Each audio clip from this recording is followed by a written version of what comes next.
All right. Good evening, everyone. Hello, Irish. Always first in. Hybrid Hooligan. Welcome, welcome, welcome. I'm sorry I had to educate you on Camelot.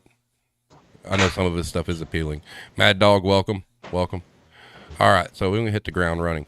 So this is a very special night because this individual, she's been involved in... Oh, Blame Tag has joined the fray. Greetings from scenic Toledo. Nice. Welcome, welcome.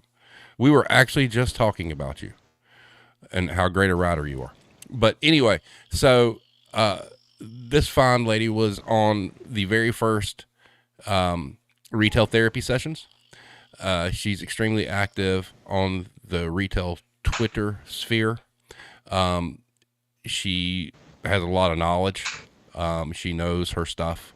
And, I finally poked and prodded her enough to get her on here because, she's in another country and there's time zones and all this other mess of stuff. So having said that, good evening, Cranky Manager. Would you like to tell us a little bit about yourself? Sure. Yeah, I'm the logistics manager at my current job. Work for a fairly large store. Um, do, I don't know, about 20 plus million in sales a year in our store. So lots of trucks in and out. I ran the warehouse for a good 2 years before I went on my last maternity leave. And now I'm back there again. And it's my favorite part because you don't have to deal with customers nearly as much. I mean, as a manager, they make me go out on the floor sometimes, I guess. But yeah, we do everything, all sorts of household goods, hardware, nuts and bolts, all that kind of stuff. Sporting, camping, seasonal, garden center, kind of a little bit of everything, automotive, everything basically but food, which is fantastic because I've worked in a place with food before and I really hate the backdating and all that and having to make sure everything. I mean, we have to do that with our pet food and stuff, and that's enough for me. Rotating that stock. And then I've also before worked in a women's clothing store in Canada, and those ones are small enough where you do everything in the store. So there's not really technically a receiving, but yeah, so that's a little bit about me. I'm not all that old, but I've got a lot of experience. Well, I did see where Blame Tag saw you across the water and said, "Hi, neighbor." Yeah, I'm still quite far from Oh, there, but we'll pretend. Blame Tag says dealing with food makes everything worse. Yes, it does. So, I know there was a message between, I believe it was you and me and Blame Tag, where we shared pictures of some of our trucks. So, Yes. the whole scope of this thing is, we've talked about a lot of stuff. We do not or haven't really delved into like the logistics, stockroom, receiving part of it. And, that's one of the reasons, that I reached out to you is because, that's your primary core job. And we haven't really talked about that a lot. And, I will say that the business I'm in, we do get a truck just about every day, but it's broke up by departments. How many trucks a week do you get where you're at? We get anywhere from 4 to 5. Some are third party, just like deliveries or whatever, but you know, um, uh, and sorry, I'm almost spitting out terms that are just like my You're right. store type deal. So we get third party stuff, and then we also get, like from our corporation, we get at least 4 trucks a week, and those vary in size from being full trucks depending on the depot or smaller ones because we have certain trucks that have all our like huge items like our patio furniture and all that kind of stuff, and then we have other trucks that are all the small stuff like our chemical that goes in the household and our spatulas and all that kind of different thing. So but usually a truck is going to be anywhere from 900 to 2500 cube. So So, how many hours a week do you work? me at 40. 40. So, Yeah, no, are you salary or are you hourly? I am salary. Oh, I used to be out. I was hourly. The previous owner did hourly, which was nice because the overtime rules are really strict where I am. And then this new owner came, and the GM, who is kind of terrible, salaried us all because he just wanted us all to work overtime. Oh, so how many So, how many 50-hour weeks have you worked under new ownership? not all that many since that GM left. Well, I kind of refused to. I was like, I'm sorry, but like, I'll do overtime every once in a while, but I am not becoming like a slave to this whole thing. So I've done it a little more since, and we had some special project because we moved stores and stuff. So like I did a little more then, but even still, I try to keep it mostly to like 40 hours. Although lately it's been like 45, but I try not to do too much. But they let us bank it, and so like if we want to, if we have a day off or if we're sick or whatever, they kind of just we don't have to use our vacation pay. Oh, so it's So kind of like a unwritten kind of banking, like what's the word I'm looking for here? Um, a a trust thing. You just trust that they're going to let you have that off. yeah, we do clock in and out, so it's all Oh, actually okay. recorded. All right. So that's good. So Um, they have us clock. They still have us clock in and out. so your main corporate trucks, are they palletized? The ones that come on the train from the other side of the country are the depot closest to us. The picture that I sent you, where everything was falling out as soon as we took the retaining wall off. Yeah, that truck that comes from the depot. They used to palletize everything, and they palletize nothing now. And it's just they pile it all the way to the roof and all the way to the back, and they don't seem to care how it goes on there. So we'll get a couple things, like if we get a pallet's worth of something, we'll get pallets off that truck. But no, for the most part, everything is loose. Well, So number one, congratulations that you actually had a retaining wall. I don't see those. I don't ever see those. Um, but you bring up a good point. So not palletized. And it's amazing to me that some genius out there figured out, the square footage of an actual pallet, and they're like, due to freight cost and fuel and everything, they're like, oh, you know what? Let's just make it harder for the stores so we can pack more on these trucks, and let's just stack it from the floor to the ceiling, front to back. yeah, pretty much. Well, and I know I was talking with my receiving staff last week when we were doing one of these trucks, and it's just like we have 5 to 6 hours for an offload. But like sometimes it just feels like you're getting nowhere. Like you're like, oh, you know what? We got so far and we're almost done. And then you're like, because you can see the wall. But then it's like, nope, that's probably still another hour's worth of work because it's stacked so like all the way to the roof, and there's so many little things. And like one time we had a pallet, and then they put another pallet on top to make it like level, but they used a package of freezies on top of an oil Oh, barrel to level the top pallet. So we had freezy juice all over everything because obviously it couldn't take the weight. imagine a full pallet of, well, I'm going to say like chest high on me, and I'm 6'5", a pallet of, say, 25 pack spring water. And then they put another pallet on top. And on that pallet is like spaghetti sauce in jars. And they only wrap it like twice. So these drivers, as soon as they hit the brakes, if there's no if those things aren't like, if there's not straps or anything, goodbye. Right. And Yeah. and it's terrible. Pretty much. Now, Hero asked, "Do you guys have rollers?" Yes. I hate rollers. we we have rollers. I hate okay, so we used to have these big old heavy ones that you would like put on a stand, and you'd have to carry them, and like old school, right? You'd attach them and you put them on a stand. Oh, So now we got these CVS had those. So they're really heavy, and actually I didn't think they were that bad. And so now we've got these new ones that are on wheels, and they like are expandable or whatever. They're called Nestaflex. Okay. Either way, I hate them because you can't drive them anywhere. Like there's no clips to keep them together so you can like actually move them out of the way. So we bungee them, but then they're just snaking all over the place and hitting people in the back of the heels.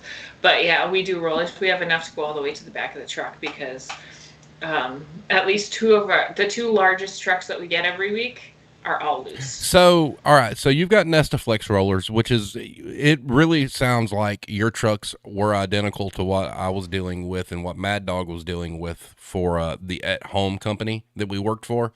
But our Nestaflex, they had this like hook at the end where you could hook a second one to it. You don't have that. You have to actually bungee them together. No, we have a hook like that, but I mean, like when you actually put them together to put them away, they don't Oh, hook together. I got you. Got you. They just so like when you try to move them anywhere, you have to have two people, and even then, it's still hard to control them. It's freaking So, annoying. so your receiving staff. All right. Let's say you get a corporate truck, full 52 foot, top to bottom. How much staff do you have, and how long does it take you to unload the truck? We always have 4 staff for a full truck, and we are usually given. It depends what's on it because they actually our offload times flex depending on what's on the truck, and we actually get like a paper that tells us how many totes, how many high cube things, how many boxes or case loads, how many pallets we'll get. So depending on what's on it, it can be anywhere from 5 to 6 hours. Okay. So I want to see how similar we were. Okay. Do you guys sell rugs by any chance? Oh, okay. So I feel your pain. Um, you know, uh, the way we had to do it was, we had a receiving manager and like 4 people. And the concept was, this is what our company told us that we had to have done. We had to have that truck unloaded. And the way we did it, I don't know if you guys just stage stuff. When the way they wanted us to do it, we'd have the rollers and we'd bring the product in. We had people on a line opening the boxes, taking the product out, putting on a cart, and that was the process. And we were expected to have an entire truck done in 48 hours from unload to stock. And that was the receiving crew's job. Do you guys have something similar, or are you guys just unloading it and like dropping it off in certain locations in your back room? So it's changed depending on the owner. But the way we currently do it now is the floor staff do the stock. We have cage carts, so we unload them. The different thing about my company is that we actually use product numbers, and every product has a location. And so instead of going by UPC and just knowing a general area or aisle something goes in, actually when you scan it, it gives you an exact like 4 foot section where that product goes. Oh, wow. So we scan everything, but we could just scan our shipping labels, and our computer will tell us it's then zoned. So our computer tells us what zone to send it to. So then our carts are split based on our zones. And so, like currently we have 10 zones, and there's basically 2 for every department. So then we split them into those, and then the department staff take them. We do have a very small primary fill crew, but right now it's only 3 people because we had some people leave for other job opportunities. Because, well, Yeah. and so. But yeah, mostly the floor staff does the stock. We don't have to put it out. We are more worried about our warehouse, which is 30,000 square feet. Wow. So it's big. So am I right? You just said, do you scan every box that comes off the truck? Yes. All right. So at home, we basically keyed something into the gun, and it automatically received the whole truck. So somebody asked, Mad Dog asked, do you get to know what you're getting? So do you get a manifest that actually shows you what product you're getting beforehand? Yeah, I could print off an invoice. If I have the invoice number, I could print it off and see what I'm getting. I can see if I'm getting a special promo deal, so I can go talk to the promo manager and say, hey, you're getting 4 skids of this. Have a spot open for it. We're in the process of changing that because Corp has come up with a new way to do it. We'll see how good that is. But what it used to be when I was in charge before is we would look at the invoice It could tell us if we were getting promo stuff. It would tell us if we were getting a large amount of um, anything really. It would tell us if we're getting our Christmas merchandising, and that's all even categorized by essentially a deal number. And so then we could like, oh, we're getting 4 skids of Christmas. Let me go make room for 4 skids of Christmas because Christmas isn't set up yet, but then we don't lose the product. Wow. So I'm going to ask Mad Dog to chime in here because I don't really remember. I'm pretty sure at home we were not able to print a manifest at all. We had no idea what was coming. We would be, I think, Mad Dog, correct me if I'm wrong. We got a report that showed how much seasonal we had coming. Is that right? But yeah, we didn't have that visibility, and so do you? I don't know. I mean, it does sound like your situation is a lot better than most because I think you have some sort of heads up. Irish Connection asked, "How do you feel about newbies in goods inwards / receiving? Do they just get in the way, or are you happy to have the help?" well, last year when I had almost nobody in receiving, I was happy to have that help. I offloaded a full truckload in 7 hours with a person who had never done a truck before. It was just him and I. So that was fun. But no, it really depends on the person. Are they good at listening? Because there's some people that are just like heads in the cloud, like, la da da, this is cool. We're in the back. I don't have to deal with customers. And they just kind of, don't really do anything. But it just depends. Like if they have experience at some point with doing stock of any kind, usually it's not so bad, but it can be a struggle to have newbies back there. I'm currently training new people. Actually, currently none of my warehouse staff, except for 3, have been there longer than 8 months. Wow. So it's been interesting. Well, that's a hard department to hire for. I mean, it really is, and in a situation like yours, where you've got so much freight coming in, and you got a lot of cubes to deal with. It's freight replenishment, and that's another key to this is and it's different. Okay, I want to put this out there right now. It's much more different than where I work currently, but in the big boy retail world, the receiving operation in the back room is one of the most important things. I mean, it feeds the beast, right? 100%. So you've got your turnovers higher. You've got all this stuff going on. How are you guys on backstock? Like, for instance, when you get your trucks in, are those auto replenish or actually ordered by somebody in the store? Owner orders everything in the store. Corporate orders? Like, no, Owner. So, but it'll populate like it's a little bit of a complicated system, sort of. Basically, what happens is as long as it's an active product, which every product is given a code for our specific store that it's active. As long as it's an active product, once we get down to whatever his order point that he has set is, then it populates an order for him. So for something, it might be a high seller. So when we get down to 20, it populates an order for him to order more. Some things he lets it get to just 1 before he's going to order something else. So it really just depends, because he can decide what works best for him. But then like with the move now, because we're bigger, we also have some stuff that are still coded as not something we carry in our store because we used to be such a small store, and it won't repopulate those orders for him automatically when we sell them. So we can get to 0 and we have all these holes in our store, and he doesn't realize that he's actually missing the orders. Got you. So, and it's not like stores, because I know like this owner used to work for Walmart, and he said, you would go down on the floor and you would have your handheld and you could order from the floor, but he can't do that in our system. Right. Now, so you keep talking about the owner, and I'm pretty sure we discussed all this prior to the retail therapy sessions, but that's been a long time. Now, this is a major chain, but it sounds like it's almost like franchised. Is that right? Yes. So, and honestly, the majority of people have no idea that we are not just corporate stores.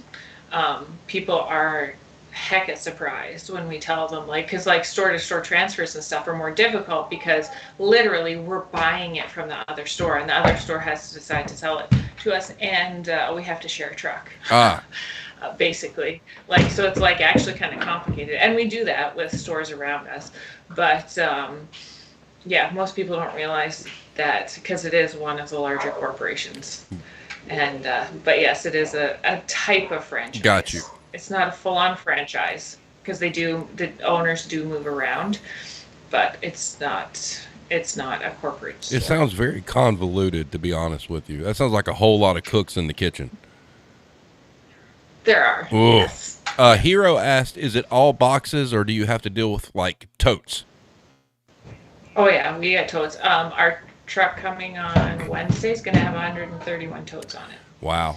Where I work, a couple of departments actually comes in totes. And then when I worked for CVS, anything that wasn't bulk was totes, you know. And the thing about totes are great. They can hold a lot, but I really love how the warehouses will just mix like 9 kinds of shit in one tote that you got to dig through. Right.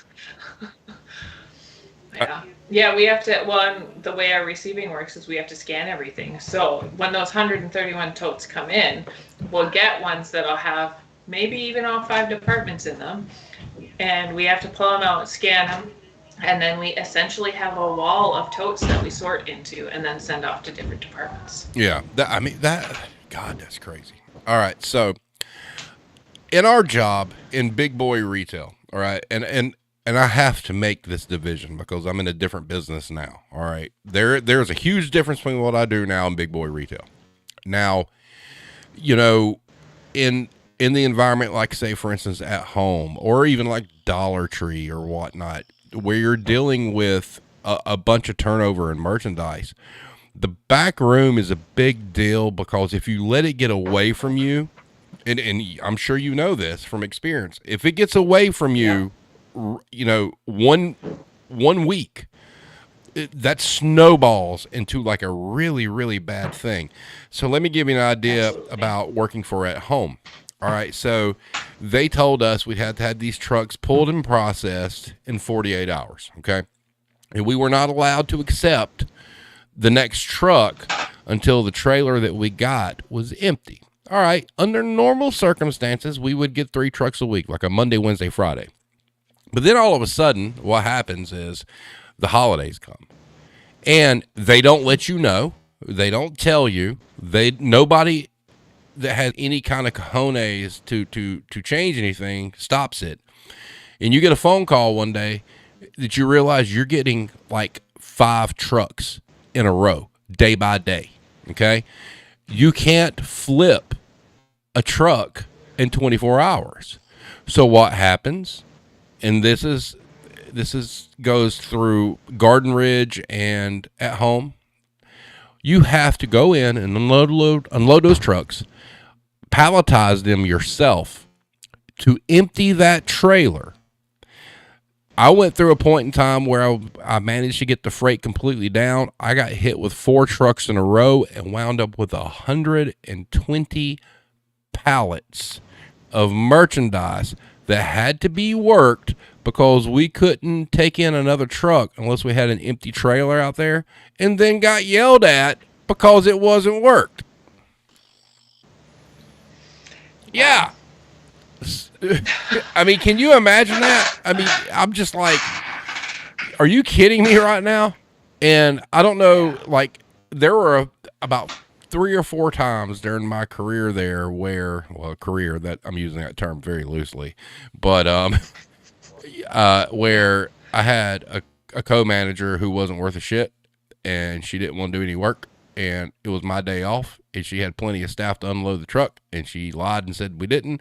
My DM called me and told me to go unload it, and I had to unload 4 trucks by myself, and you know, I had to palletize everything because it was just me. But I'm here to tell you that I was able to unload a 52-foot truck in 4 hours. Oh my Yeah. word. It sucked. It was awful. So I know you have your own challenges there, but trust me, ma'am, it could be so much worse. Irish had a question just a second ago. Let me see if I can find it. Good old Irish connection. Okay, what is the most expensive breakage, or i.e. damage, you've seen in receiving? I don't know. We get a lot, honestly. I mean, we'll damage out patio furniture all the time because this comes from the depot that just can't seem to pack to save their lives. They'll put heavy crap on top of so there was a $2,500 patio set that we damaged out last time. And we always err on the side of caution because the corp has to pay the owner for it if it comes damaged. So if the box is really squished, because that patio furniture is like that wicker kind of whatever. So if it gets squished, then pretty much you're screwed, right? It's not going to go together. Correct. So I mean, $2,500 patio furniture all the time. There was one truck we got. They actually called us because they were mad because we damaged 5 of them. They were like a $1,200-$1,300 set. So we damaged 5 of them off the same truck, and they called and they're like, "Did you really mean to do that?" I'm like, "Yeah.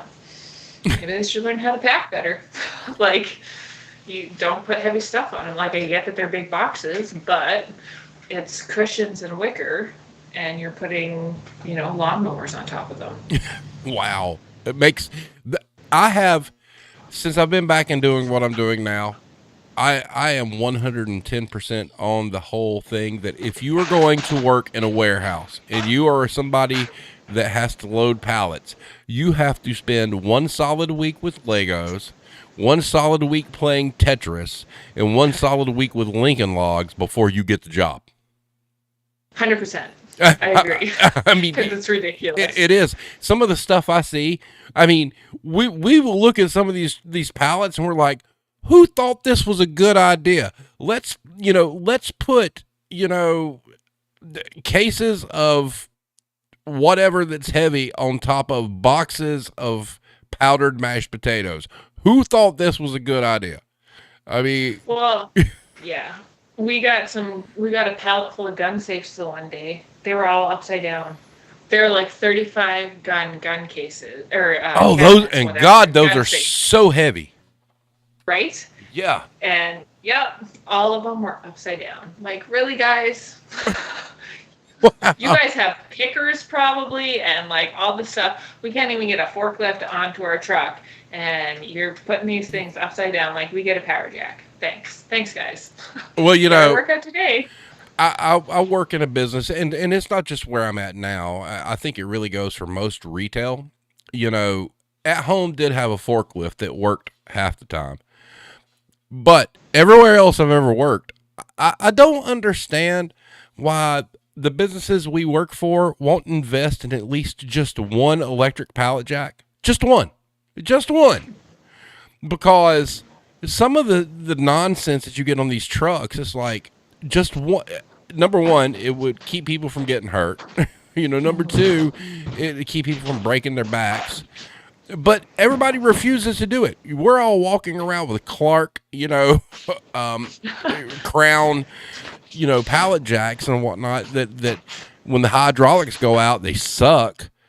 Yeah. And it's just like, come on, man. Can you guys not take care of the warehouse folk for just a little bit? I mean, can we get just one? I mean, we could chain it up, and only X amount of people can use it so nobody breaks it or is riding around the store on it. But can we get just one? Just one. So I guess I'm spoiled then because we have one. We used to have you suck. One. Well, but here's the thing, is because it's an owner, if we do a workers' comp claim, his insurance goes up, right? Oh, it's not like some corporation. True. So he really doesn't want people getting hurt, in general. But, so we have an electric pallet jack, and we have a reach truck, and we have a forklift. Well, and that's the point, because, see, maybe these businesses need to look at it that way, because that investment in that 1 electric pallet jack will cost you a whole lot less long term than, like you said, workman's comp claims. Well, I mean, you think like soil. I mean, you ever try to pull a thing of soil, right? Soil's freaking heavy. Yes. Like, and water softening salt, like where I am, water softening salt is big. We'll go through pallets and pallets and pallets of that stuff. And I mean, the bags themselves are Yeah. 40 pounds. Sorry, I'm trying to do the kilogram. Yeah. Oh, the kilogram. They're 20 kilograms, so they're 40 pounds, a little over 40 pounds each. And yeah, then you get a pallet full of 56, I think is in a pallet. That's heavy. That's freaking heavy. And you get a nice leg workout. How's your warehouse with wrapping? Are they pretty decent? Like my own personal staff? Well, Like no, the trucks that. Well, oh, that's right. Never mind. Your floor loads. Never mind. So. Well, we do have one. It's funny though, because we have one that comes, because it comes on the train from the other side of the country, and then they pick it up in the larger center close to us. Right. And they wrap the heck out of those things. Like they go round and round and round. One of the guys the other day was just saying to me, he's like, man, I feel bad sometimes about not recycling some stuff, but then I come to work and I see this. And it's like, me doing anything isn't going to change anything. Yeah. So.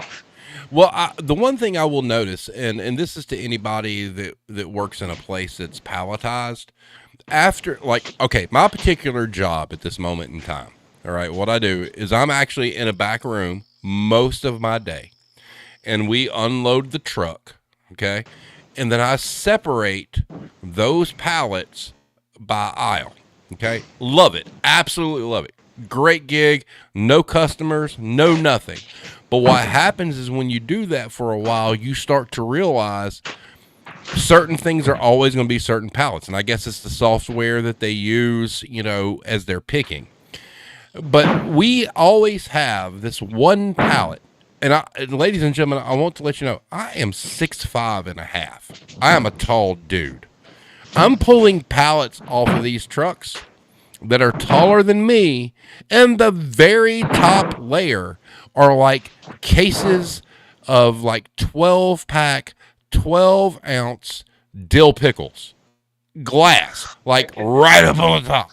And it's like, who thought this was a good idea? Fix your software, because you're doing crazy stuff right now.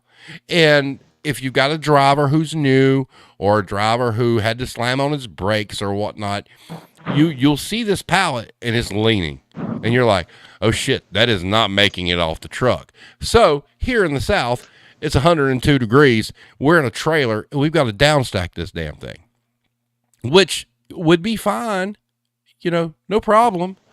But who designs this software? Who decides that it's a good idea to have all this heavy merchandise on the very top of a pallet? The middle of the pallet's like baby food. Then there's like pouches of stuff. It's the craziest thing. I think the people that write the software should play Tetris as well, because they have no fucking clue what they're doing. They just need to come work for us for literally 3 days and see the nonsense. Yeah. But because we got, like I said, we moved, right? So we're in a bigger center, or a bigger store now. So of course Corp has to come and set up the warehouse with their efficiency, whatever the heck that is. But I'm literally tearing it apart and redoing it because it doesn't work. It's like, have you ever met an owner? Have you ever looked at how they order? Because this is absolute nonsense. So we sell garage organization stuff, right? So we've got these 72-inch tall cabinets. And they're heavy as heck because they're for the garage, so they're made out of steel and whatever. And of course, they're in tiny boxes, so the boxes, end up weighing between 75 and 100 pounds. So the pallets they ship them on, you can't put a forklift on from the side, but they tell us, oh yeah, you can just high bay all that stuff. So just throw them up in an upper thing with the reach truck. But in order to do that, we have to take them off the pallets they ship on, put them onto a check pallet so that we can actually go in from the side and put them up, and then they take up 2 spaces instead of 1. And I'm like, we are not doing that.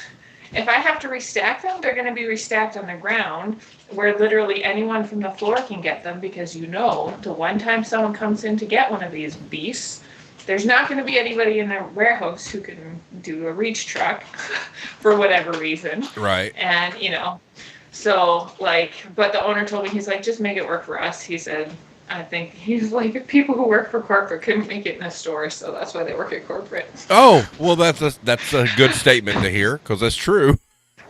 Right. It's just insane to me because, we have stickers on our pallets that show like how well we're supposed to. Most pallets have a sticker on it that shows how many cases are on these pallets, and you'll look at it and you're like, "Oh, this." I mean, I kid you not. We've pulled pallets to have like 450 cases on it. Yeah.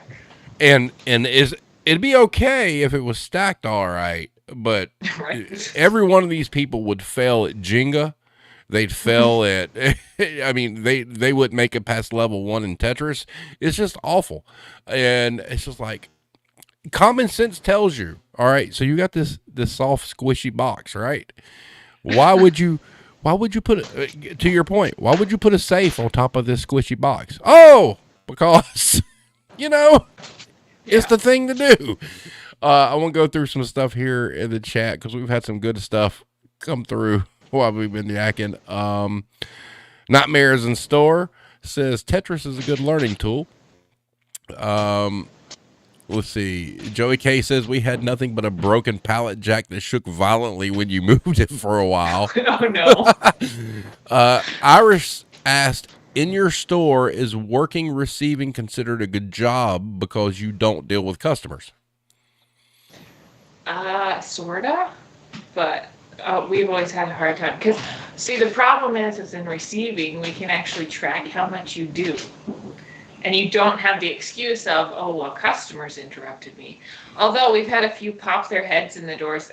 Biggest pet peeve when a customer does. Oh, I hate pops that. their head in the door and says, I need some help. Good for you. Go away. I'll call someone. Go away. Yeah, there are a lot of people that like it. But the whole moving fast thing, sometimes I kind of have to be the mean person, be like, all right, I've literally told people, like, you need to walk faster. They're just like moving slow as molasses. Most people like it because you don't have to deal with customers as much, but we still go out on the floor a fair amount, putting large stuff out or helping people with lifts and whatnot. But yeah, it's 50-50. So what's your turnover been? I mean, are you losing people, in that position? Because look, I mean, warehousing, and once again, I'll say it, warehousing where I work is totally different from warehousing I came from. Warehousing I came from would make the people that work the warehouse where I'm at cry. Okay. I mean, that really is truth. So is your turnover pretty high, or you're able to retain people? Because it's a hard job. Honestly, until last year where we had a really a new and pretty awful GM come in, the receiver had been there the logistics manager had been there for 14 years. The receiver had been there for a decade, I think, like the main two. And then, whoever helped, that was kind of a higher turnover rate. But I found with hiring, I got these guys who want to work the warehouse because they think it's an easy job, because they think they can just mess around in the back. Oh, no, that's not true. Guys, literally, this is the only part in the entire store that we can actually go on the computer and measure exactly how much got done. Yep. So just messing around in the back isn't a thing. So I mean, it hadn't been terrible, and then we kind of had this really awful manager, and then he left, and now I think it's kind of balancing out. I need to have a few more hires. I'm hoping this new supervisor I hired is good. Oh, so do you get to hire your own people? Yeah. Well, yeah, that's what they want. Well, since the GM left, yeah, we want the store manager that we have now. Is like everybody should be able to hire their own people. Oh my God, that's a novel idea. Right? Well, and that's just it, right? And I mean, before the GM did most of it, but he was actually good at hiring. Oh. So it wasn't so bad.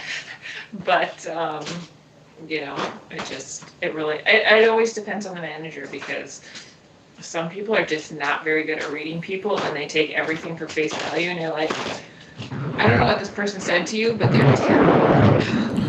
Well, you bring up a good point because, most places that I've worked on the hardcore retail side of things, they give you like this checklist of questions to ask during the interview that somewhere about halfway into my career, I decided, F those. I'm not using those anymore because it always turned out bad. But, Yeah. you know, there are people that interview great that just wind up being awful. It is true. Actually, the best piece of advice I got from a friend who's a manager, and she said, you know what? At least make sure there's some point in the interview where you just let them talk. You don't really ask questions. You just kind of, get them talking. And she said usually that gives you a much better feel for whether or not they're going to be a good person. And I've had several people talk themselves out of their jobs because, like, holy cow, like once they started going like off the prepped type questions that everybody gets, they were just it was like red flags everywhere. And then I've had other people who didn't do as well answering those questions, like the formal ones, Right. and then they did a lot better when they were just talking, and I hired them and they seemed to do better. And I mean, I don't have a perfect record for hiring, but it's not bad. So, but yeah, I had one lady, she kept joking about day drinking, and then like when she was talking kind of off script, and I was like, maybe not. Wow. Well, and that's the thing, because the interview process has become so much cookie cutter that people prepare. I mean, they literally prepare for these questions that they're seeing on like Glassdoor and Indeed and whatnot. And you're right. I mean, the advice you got was great. Let them ramble for a minute. Give them the space to say what they want to say, and that's where you find out the truth. That's where you're like, that'd be a no. Yeah, yeah, it's been really helpful for some people for sure. So Yeah, but Hero asked. Okay, we talked about this before stream. Hero asked, "Do you have to deal with extreme temperatures?" yes, well, we just got off a week of, well, for Irish, 40. So basically between 90 to 100. And then in the wintertime, this last winter, we had several days of minus 50. So we just put sweaters on, and good thing we're moving. Yeah. But we have heaters. We have small heaters. Like stuff, if it comes in damaged and we can use it, sometimes we'll just keep it and not sell it on our damaged area or whatever. So sometimes we have space heaters and stuff when it's really, really cold. I want to give a shout out to Erica here, because this is an amazing thing to see. You may not see it much. I do see it in my business. She says, I always found watching the slow motion descent of a pallet dumping after it doesn't clear the trailer while being unloaded pretty amusing. Fascinating how much destruction is created as a result. Yep. Well, actually, our old store, funny thing is, because the building was so old, it was actually about 6 inches shorter, a receiving door, than a truck. Ooh. And so we would have to offload, some of the pallets before we could get them off. And every once in a while, we wouldn't quite measure properly, and you get a few things with like, hopes nobody's behind there. Nice. We don't measure. We kind of eyeball it. And I've seen some pallets recently make it through the door. I mean, we're talking like a piece of paper thin that they made the clearance. I mean, there's some that we see, obviously, that we know aren't going to make it. But for sometimes we'll just kind of go for it. And sometimes some people go cowboy, and we wind up flipping a pallet because they're like, I can get it, And that's a male machismo kind of thing where it's like, I can do this. Oh, nope. Survey says, no, you could not. It's just kidding. Yeah. You're like, nope, my bad. But, so let's talk a little bit about, all right. So you're over the logistics operation. Are you over the back stock as well? Or are you just over the unload, put it where it goes process? Oh no. Everything. Everything. The entire warehouse is mine. Okay. Which I love. So all of our overstock, which also we are different from other things because now, you know how I said everything has like a 4-foot location on the retail floor? Right. Everything has an 8-foot location in the Oh, warehouse. okay. So every shelf has a location, and it's, well, when people do what they're supposed to do, everything is located and delocated as it comes on or off. The warehouse ones aren't permanent. It's just kind of where there's room, and then we generally keep like department stuff together so that if you can't find something and you go up and look, it'll be. But we do have an upper warehouse, and then we also have like the high bay, and then we have like a lower for kind of big stuff that doesn't really go out on the floor or whatever. Now, correct me if I'm wrong. You said your warehouse is 30,000 square feet? I did. Oh my This is our new God. one. Our previous one was about 10,000. Oh my God. Mine's tiny. Like compared to that, that's like a thumbnail. It's not, the warehouse that I work in is like small. We are one of the largest ones in our company in the area that we're in. So they went, actually, it was funny because they've gone through different changes through the company's history, where it was about half and half retail floor warehouse, and then they're like started making the warehouse smaller and smaller and smaller, and then it was too small because they didn't have enough stuff, and then now they're kind of, it's more like, I think it's like 1/3 basically now is about the rule of thumb that they have. But there are owners who have offsite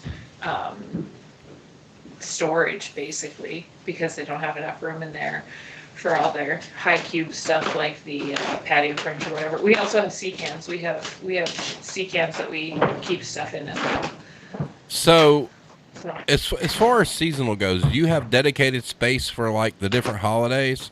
Like how much space do you have allocated, say, for like Halloween or Christmas? I don't even know if Halloween is a thing in Canada, so forgive me if I've offended anybody. But no, it is a thing. Okay, just checking.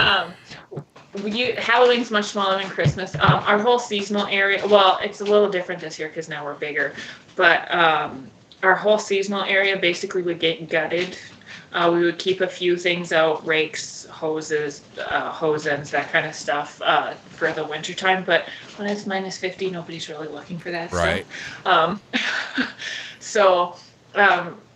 We basically would gut it all the grass seed, all that kind of stuff gets stored for the winter. We try to sell through, obviously, as much as possible to store as little as possible. But essentially, Christmas takes over our seasonal department between the decorations and the toys and all that kind of stuff. But Halloween is usually, I don't know, 2-3 valleys, maybe a little more. How long are your valleys? Like 24, 28, 32 feet? Trying to think, 12 sections of 4 feet each, something like that. I think are the new ones. So whatever that. Wow, that's is. pretty big. So 12 sections of 4 feet. That's 10 to 12. Yeah, that's pretty good.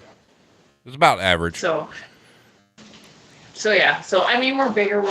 We would be similar to like a Walmart type deal. So yeah, lots of area. So, but for Christmas, definitely we always have tree trim. Like we have several different categories. We have tree trimming. We do trees. We do indoor decor. There's outdoor decor. There's lights. There's like so much. That brings up a really good point. Is your department in charge of displaying Christmas trees? Nope. Oh. That's seasonal. Oh, that's the merchandising team. They're different. I mean, we work very closely with the merchandising team, and thank goodness, I love our merchant manager. She's fantastic. She's been there for a decade. I love her so much. And yeah, she deals with all that. Oh, that is awesome, because I've got pictures I've shown people at work from where I worked at the horrible at home store, where I had put together like 100 Christmas trees in a day. It was like, oh, this is terrible. But hey, thank God you had somebody other to do that. Now, on your Christmas trees in Canada, do they do the same thing? Like you have pull tickets, and you got tree A, tree B, tree C? Nope, we put them straight out on the floor. Oh, well, we make piles of them. So you don't have like a pull ticket kind of thing? They just grab what they want and go? Yep. Oh my God, that's amazing. And if it's not on the floor, they just ask an associate, and then the warehouse staff usually brings it out for them. So yeah, we have like, well, okay. So in previous years, it's been essentially like we make tables with light duty racking, like light duty warehouse racking, basically, Right. and we would just stack the trees on there, and like we have it labeled so you know what the display trees are, and then people just grab them off the table and go. Oh no! Like at home, they would see the tree on display. There was a little pull ticket that they pulled. They go up to the register and they're like, "I want tree E," and then they're calling somebody to go find tree E and then bring it up. Even though, here's the bad part about this: those trees were on the sales floor, but it was a pull tag thing. It was like, okay, the customer's going to pull it. They're going to go to the register, and somebody else has to go get it. All right. That sounds like the worst. It was terrible. And when you get to like 12-foot Christmas trees, you will about kill yourself hauling those things around. It's terrible. Well, those big ones usually they are like, can we get someone to help with the lift? And then we bring a big cart out and do it. Those aren't too bad, but we don't sell all that many 12-foot ones unless some business comes in. But yeah, no, usually, and I mean, there's a lot of like old people right in our area, so we do a lot of carry. Hey, I applaud your company for the fact that you're separate from the go build it and display it. That's cool. I'm glad that you dodged that. You don't have to do that because it is a mess, absolute mess.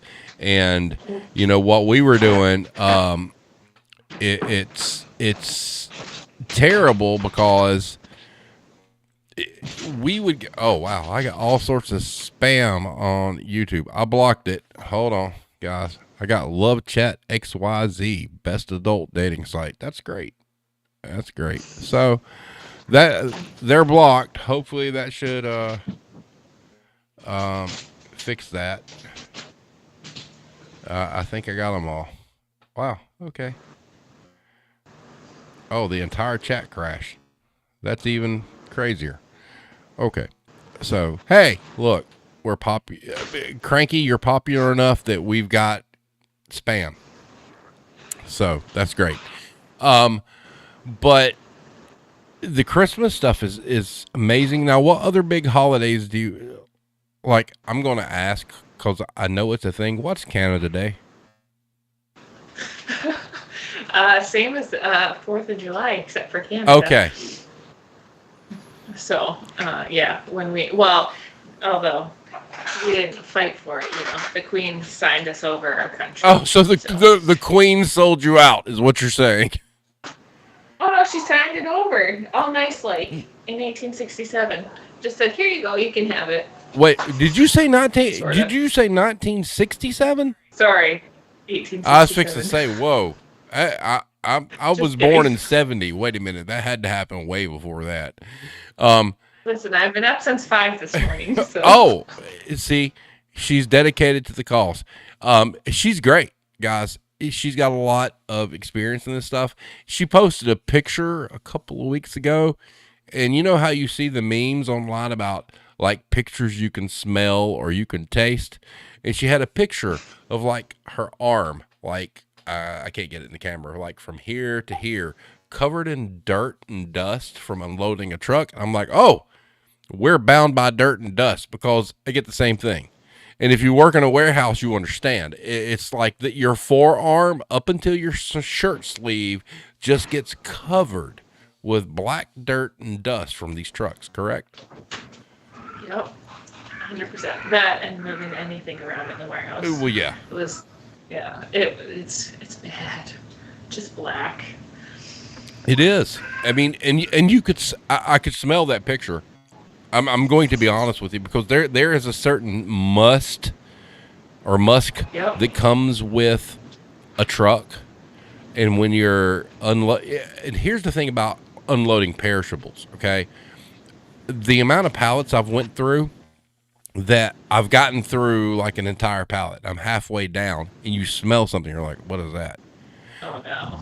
Busted cat food.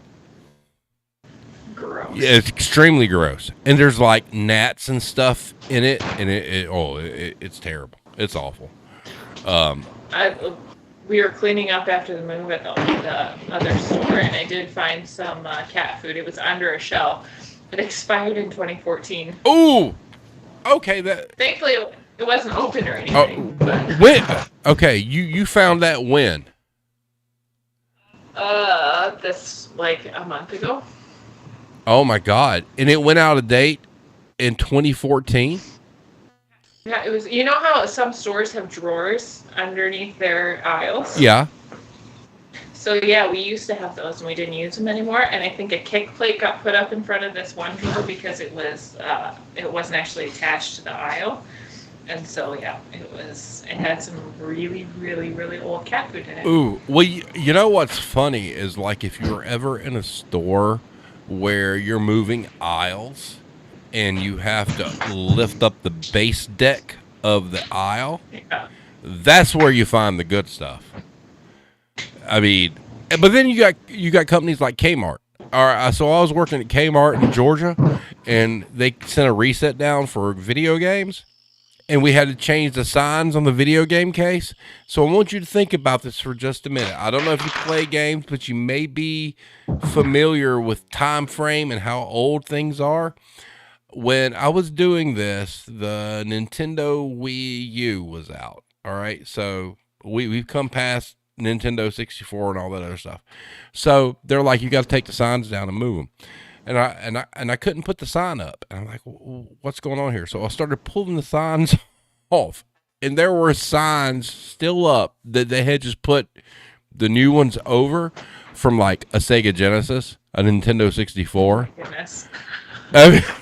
And I will never forget, this Kmart had me go through their grocery department and pull out of dates, and I had 27 shopping carts of out of dates in the stockroom. Oh my goodness. 27. It's insane. But I give you credit. I mean, there's a certain kind of person who likes warehouse work. All right. There's a lot of reasons to like it. Number one being you're in the back and you don't have to deal with Karens. All right. We know this. Obviously, before the chat got blowed up, Hero had asked about people coming to the stockroom, but you had kind of mentioned that prior. Yeah, that does happen. People randomly walk into the stockroom thinking like they own the joint, looking for shit. But other than that, working in the stockroom is a great thing from a mental standpoint because you do not have to deal with the mess out on the floor. Would you agree? Yes, for sure. I mean, like I said, I enjoy what I do. I really do. It's hard as far as physical work goes, and I mean it's hot and it's sweaty and whatnot. But for 3 to 4 hours out of my shift, I'm not out on the floor. I don't have anybody in my way. I don't have anybody asking me questions. I'm just doing my thing. It's great, and I think that's an underlying thing that people don't understand about working in a warehouse is there's some peace to that, even though it's hard work. Definitely. Yeah. Well, even I guess it was Friday. I was rearranging because, like I said, I have to tear up half the warehouse because corp doesn't know what they're doing. I was moving around the ready-to-assemble furniture just all day by myself. I didn't even have anyone helping me because how sometimes it's like I can just do it easier myself if I'm reorganizing because I don't have to tell them what I'm thinking. Right. And like just most of the day all by myself. Like it was hard work because obviously that stuff's heavy, but it was nice just to like not have to talk to anybody, not have to worry about customers, just do my thing and go home at the end of the day. I have numerous people ask me from time to time, "Oh, you're back here by yourself?" And I'm like, "Yeah, by choice. I'm good." I mean, I really do enjoy it. And coming from the background that I came from and running stores and getting all the phone calls and whatnot, man, I'm good. And it is a shame to see, from a logistics standpoint, when the product comes in, how bad warehouse help has gotten recently. It has nothing to do with us in the stores. I mean, we don't control that. But you can tell when there's problems because all of a sudden the pallets are terrible or whatnot. But I will say that in my current situation, that if you took all the back stock in our current location, it might be 2 pallets as tall as me. All right, 2 for a store that is phenomenal volume. 2 pallets. Okay, and we got people in our store who's never worked in back rooms in like hardcore retail and understand the pain that we go through that think we have too much back stock. And I'm like, this is nonsense. Yeah, well, like I said, we have a 30,000 square foot warehouse, and I mean, actually, it's getting better now because we've flushed a bunch of stuff and sent it to the floor and whatnot. Because we had a lot of new people on the floor too that just don't really know how to fill properly, which it sounds easy and obvious, but clearly not. But like it's starting to empty out, but I mean, it's pretty dang full back there. Like we were hurting for room for a while in 30,000 square feet. Like we got a lot. So wait a minute, we're in July. Do you have Christmas product yet? No, we're starting to get hockey. Hockey. They're doing the merching for hockey, and then hunting is really big around here. Christmas will come. What are we? July, August, probably end of August. We'll get the merchandise start getting merchandise for Christmas. Wow, really? The end of August? Yeah. Well, we gotta get Halloween first. That late? Look, let me tell you something. The most eye-opening experience for me ever in my entire career, when I was a store manager for Hobby Lobby. Okay, and I'm in Georgia. All right, so you know about North Carolina. You know how hot it gets. We're in like June, right? And I get this phone call, like in the middle of June. Hey, there's a truck at your back door.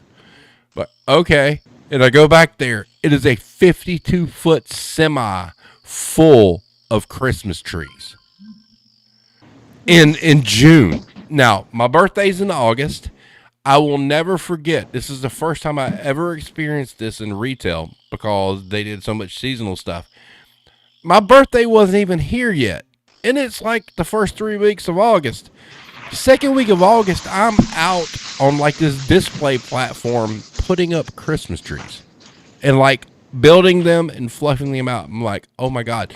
And I just want to say for everybody watching, the Hobby Lobby is the reason I give no shits about Christmas. I could care less if I have a Christmas tree in my home. The only reason we have one is for my wife and my children. That's it. I don't care. I don't want to see another Christmas tree for as long as I will live because of that mess.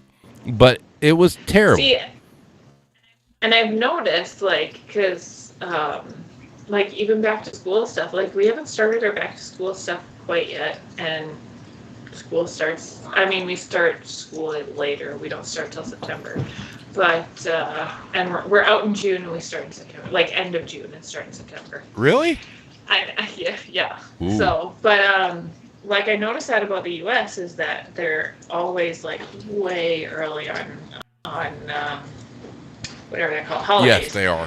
Like we don't set. I think our target setup for Christmas is October. Oh wow. So we set up Halloween for September, and then Christmas gets October. But I mean, we got to do hockey and hunting and all sorts of stuff. Well, that's crazy because like a Hobby Lobby, for instance. You know, by the time Christmas hit, our main aisle by our checkouts was like a display run. It kind of is like where it was what they call a focus aisle. By the time Christmas rolled around, I mean, I had Valentine's on that aisle. Right there at the front. Christmas hadn't even happened yet, and I had Valentine's up. And that's one thing about in the United States that you will see, and you're right, is we're really fast on the holiday switchover. It's somebody that I know used to call it the switch up, change up.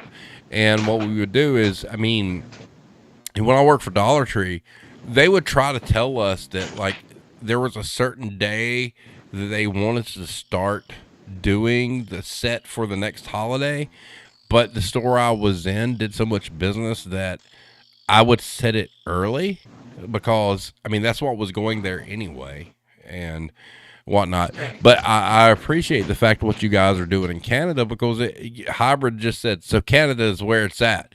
I guess so because I Pretty mean much. you know just go into any Walmart or wherever in the United States as the holidays roll through, you'll see it all of a sudden, and that's why everybody gets mad. They're like, "Oh my God, Halloween's not even here I yet." mean, having it up in October, even people are like, "Oh my goodness, it's so early." Blah blah blah blah blah, and it's like, dude, you don't even know. So is Halloween a big deal in Like, Canada?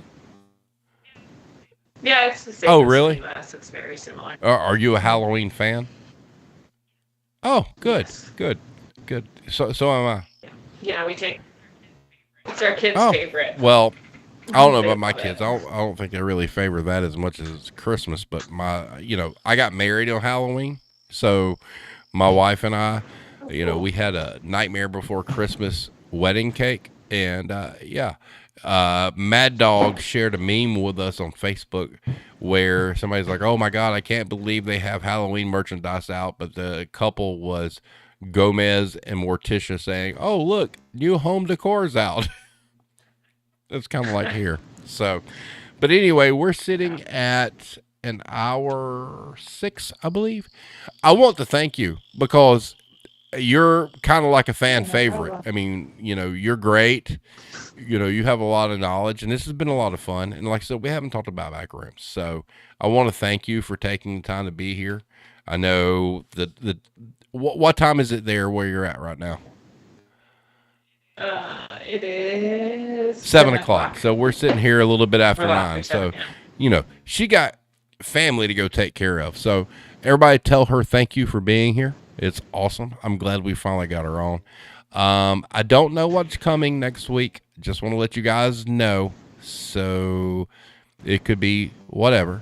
I'm getting ready to start filling up the schedule for August. I've got a couple of things already planned, but I don't want to announce it yet until I get it done.